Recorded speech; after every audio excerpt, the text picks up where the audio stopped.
A sua infelicidade pode ter uma raiz na culpa. Este é o tema do nosso devocional de hoje. Bom dia, graça e paz. Salmo 32, né? Bem-aventurado aquele cuja transgressão é perdoada. Bem-aventurado significa feliz, abençoado. Muitas vezes nós estamos infelizes e às vezes nós nem notamos. E pode ter uma raiz aí na culpa. A importância de nós crentes crermos no perdão de Deus. Tem um livro chamado A Culpa é do Cérebro, em que o autor vai contando a história de uma mulher que estava em depressão profunda.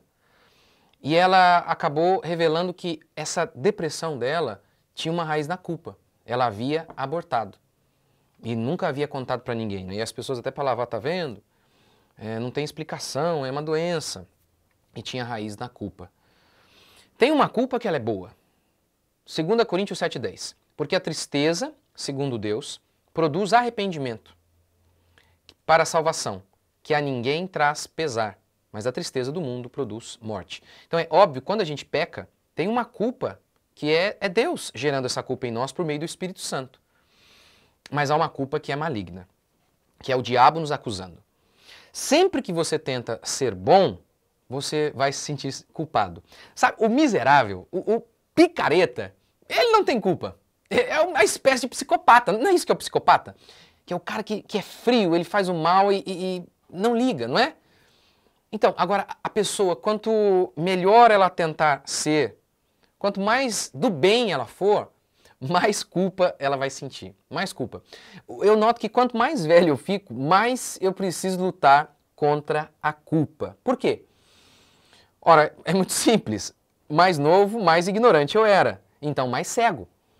A ignorância traz cegueira e a cegueira faz com que você não veja os seus erros e as suas falhas.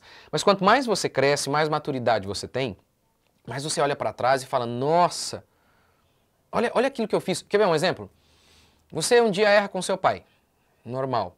Você é um garoto, você errou contra o seu pai, você pediu perdão e reconheceu, maravilha. Mas aí um dia você cresce e você se torna pai. E aí você então começa a ter noção do que um pai faz pelo filho, do quanto que um pai e uma mãe se sacrificam pelos seus filhos. Nesse momento, a culpa é enorme, porque aí você tem percepção maior de quão pecaminoso foi aquilo que você fez lá com o seu pai. Então, quanto mais velho eu fico, mais eu preciso lutar contra a culpa.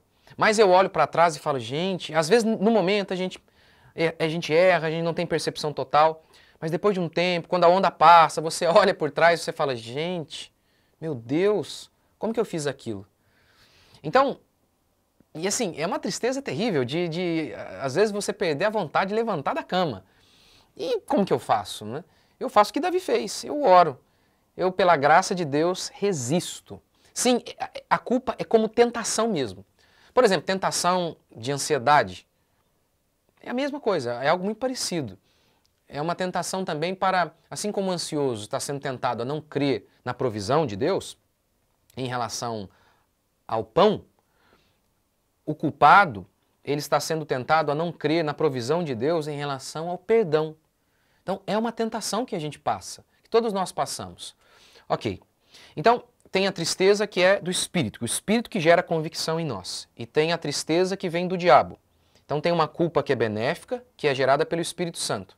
Mas tem uma que é doentia, que é produzida pelo diabo. Como que a gente diferencia? Primeiro, se você não confessou o seu pecado, você está triste, é o Espírito Santo te convencendo. Você ainda não teve percepção dos seus pecados. Como Davi vai falar, né? Enquanto eu me calei, os meus ossos se consumiam de tanto gemer. Talvez você não confessou ainda, não teve percepção. Você está arrogante. Você pode estar triste por isso, é o Espírito Santo te convencendo. Agora, se você já confessou, tem consciência plena de pecado, está buscando a Deus e ainda assim está triste, é o diabo te acusando. Resista-o, porque a Bíblia declara que ele é o acusador de nossos irmãos, que nos acusa de dia e de noite. Nessa hora não tem outra coisa a se fazer, a não ser travar uma luta contra a culpa. Confiar em Deus, fazer como Davi está fazendo, orar, ore. Busque o Senhor. E quando você for tentado a pensar, não, eu não presto, olha o que eu fiz lá, lembre-se E tem que ter muita fé para isso. É tipo fé para ver o mar vermelho se abrindo mesmo. De que alguém como você, de que alguém como eu, pode sim receber o perdão de Deus e ser purificado por completo. Creia. Vamos orar? Senhor Deus e Pai, eu oro a Ti por cada uma das pessoas que estão aqui comigo agora. Eu oro com elas. Eu oro, Pai, que se há alguém profundamente culpado, ó Deus, gera fé em cada um deles para que eles possam experimentar o Teu perdão. Que, de fato, quando cremos, Pai, o Senhor já nos perdoou, mas que eles possam experimentar, ter a experiência da graça.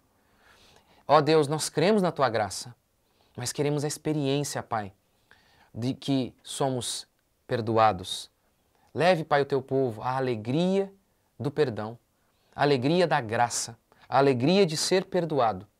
Ó Deus vivo e todo-poderoso, que a Tua graça, Pai, seja conosco, que o Teu Espírito Santo seja conosco e que, Pai, toda consciência culpada pelo diabo, ó Deus, que o Senhor possa aliviar. Ó Deus, aqueles também, Pai, que não estão se sentindo culpados pelos seus pecados, eu, em relação aos meus pecados que eu ainda não percebi, ó Deus, ilumina-nos e gera em nós a tristeza que vem do Espírito Santo, a tristeza que a ninguém traz pesar, mas que nos leva ao arrependimento. E a culpa que vem do diabo, ó Deus, livra-nos dela. Nós oramos em nome de Jesus, perdoa os nossos pecados, mais uma vez, em nome de Jesus. Amém? Deus abençoe vocês. Até amanhã, se Deus quiser.